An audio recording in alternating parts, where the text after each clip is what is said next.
ನಮಸ್ಕಾರ, ನಾನು ನಾಗರಾಜ್ ಸಿದ್ದರ್ ಶೆಟ್ ಅಂತ. ಈಗಾಗಲೇ ನಾವು ಉತ್ತರ ಕನ್ನಡ ಜಿಲ್ಲೆ ಕುಮಟಾ ತಾಲೂಕಿನ ಮಾತಾಡ್ತಿರೋದು. ಈಗಾಗಲೇ ನಾವು ಶುಂಠಿ ಬಗ್ಗೆ ಮಾತಾಡ್ತಿದ್ದೀವಿ. ಇದು ಒಣ ಶುಂಠಿ ಆಗಿರೋದ್ರಿಂದ ಇದು ನಾವು ಜರಿದುಕೊಂಡು ಇದು ಮತ್ತು ಜೇನುತುಪ್ಪದಲ್ಲಿ ಸೇರಿಸ್ಕೊಂಡು ಜರಿದ್ಕೊಂಡು ತಿಂದರೆ ನಮಗೆ ಕಫ ಎಲ್ಲ ನಿವಾರಣೆ ಆಗ್ತದೆ ಮಳೆಗಾಲ ಸಮಯದಲ್ಲಿ. ಮತ್ತು ಇದ್ರದ್ದು ಕಷಾಯ ಮಾಡಿ ಕುಡಿದ್ರೆ ಮಳೆಗಾಲದ ಸಮಯದಲ್ಲಿ ಕಷಾಯ ಮಾಡಿ ಕುಡಿದ್ರೆ ಥಂಡಿ ಎಲ್ಲ ಹೋಗುವಂಥ ಸಾಧ್ಯತೆಗಳಿರ್ತದೆ. ಥಂಡಿಗೆ ಇದು ರಾಮಬಾಣ ಮತ್ತು ಇದು ಕಫನು ಕೂಡ ನಿಯಂತ್ರಣ ಮಾಡ್ತದೆ.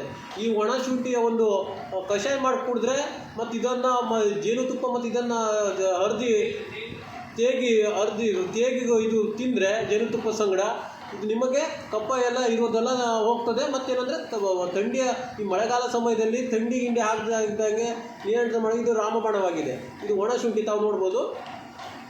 ಹಸಿ ಶುಂಠಿ ಕೂಡ ನಡೀತದೆ.